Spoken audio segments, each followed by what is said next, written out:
And welcome once again to the Shadow Gallery. I'll be your host, James Donnelly. And tonight, I thought I'd take on a little bit of a different tack here. We're not really going to talk about comics this time around. We're going to talk, and we're not going to talk about movies. Well, we're going to talk a little bit about movies. But we're going to talk mostly about TV. Some TV shows. One that has more recently come to my attention and one I've been following for quite some time. But the first thing that I want to do is I want to talk about the new Thor trailer. If you have not seen it, it is ramping up to look like it's going to kick an inordinate amount of ass. It just, Chris Hemsworth really looks like he's got a really good handle on this character, and so does Kenneth Branagh.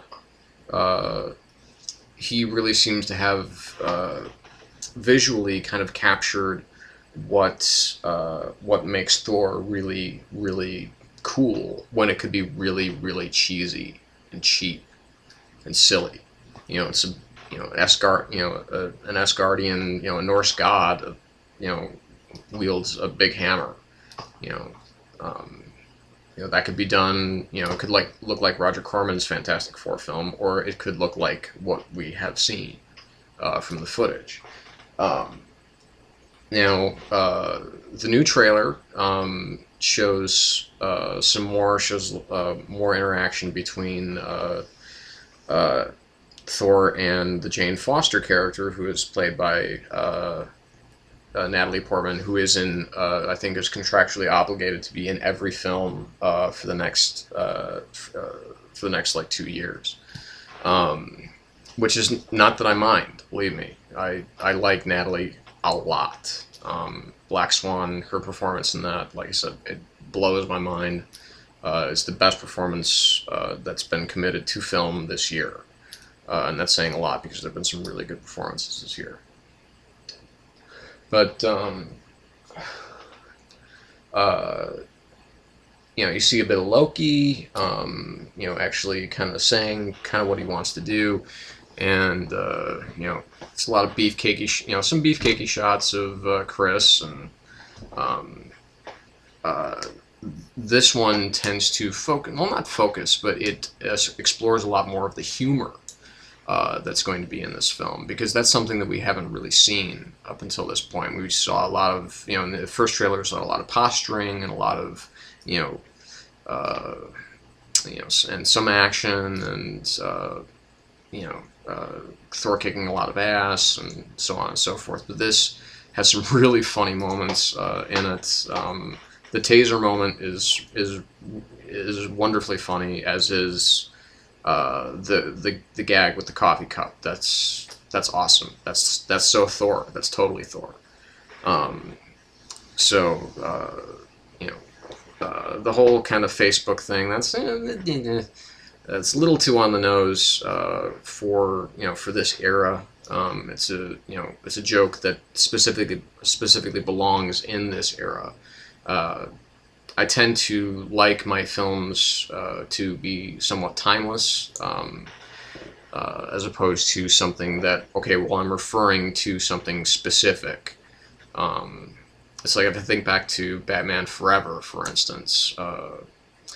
Not that I like to think about it too much, but when Batman says, the bat signal is not a beeper, it's like, okay, well, we've said, okay, we're in 1994 or 1995, when beepers were still, a thing. But anyway, it really looks great, so I'm really looking forward to that. Again, I'm looking more so forward to it, I should say, than I was before. So now we're going to talk about TV. There are two shows that I'm going to talk about tonight, and the first one is Spartacus, both Spartacus Blood and Sand and Spartacus Gods of the Arena. Now I remember seeing the first episode of Blood and Sand when it first premiered. We had a free preview of Stars, and I saw it, and I'm like, okay, it's basically, it looks like a hybrid of Gladiator, 300, and well, that's really it. No, there was one other one in there, but it had nothing to do with really the Spartacus that we've, that some of us have seen growing up, the Stanley Kubrick Spartacus film. There's some tiny elements, of course, but it's, they're two completely different tales.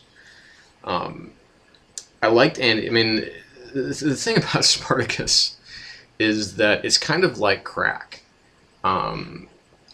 because I hated the first episode. I really did. I thought it was incredibly derivative, and even though it's run by Stephen S. DeKnight, who did a lot of work on in the Whedonverse and did some work on Smallville, so he's a guy that I respect. And it was being exec produced by Sam Raimi and Robert Tapert, who've also done some pretty awesome things. I was actually just watching Evil Dead 2 before, God, that movie makes me laugh. That's a timeless film, really and truly. Anyway, the Spartacus, like I said, I saw that it was on instant viewing on Netflix, and I decided, well, what the hell, because some of my friends had told me, hey, you really should have stuck it out after the first episode because it gets so much better after that. And I don't know, it did get better, but not a whole lot. It's a lot of sex, it's a lot of violence. Oh yeah, the other show is Rome. So it's a hybrid of Gladiator, the film Gladiator, the film 300, and the HBO show Rome, all of which are far superior to the product that is Spartacus. However, like I said, Spartacus is like crack. It's not good for you because, for the most part, it's not a very good show, but it's totally addictive. So there must be something about all of that sex and violence and gore and sped up, slow it down, speed it up again, kind of Zack Snyder look to it. And some of the stories did become engrossing. I was interested to see what was going to happen next, but that was pretty much the main reason that I was watching the show. It wasn't because I was terribly interested in the performances or really some of the characters, but more to see, okay, what are they going to do now? And it's the same thing. I watched the first 2 episodes of Gods of the Arena. Obviously, it did not continue from where it left off because, unfortunately, Andy Whitfield, very sadly, is suffering from cancer. So he just, he couldn't do another season. Whether or not he will return at all is very much up in the air. So I hope that Andy gets better because I think he's a pretty damn talented actor.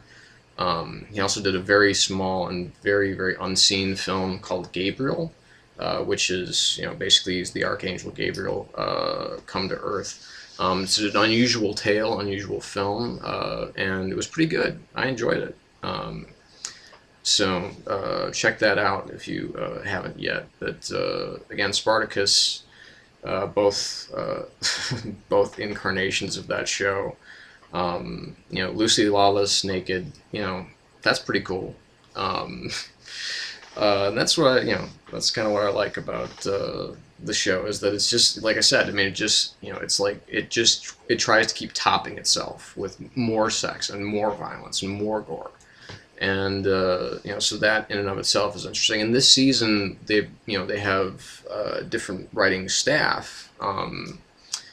They've brought on Jed Whedon and Marissa Tankenauer. I cannot pronounce her last name, but they both worked on, obviously Jed is Joss's younger brother. They worked on Dr. Horrible together. Jed's done some, Jed and Marissa did some work on a couple of really good episodes of Dollhouse.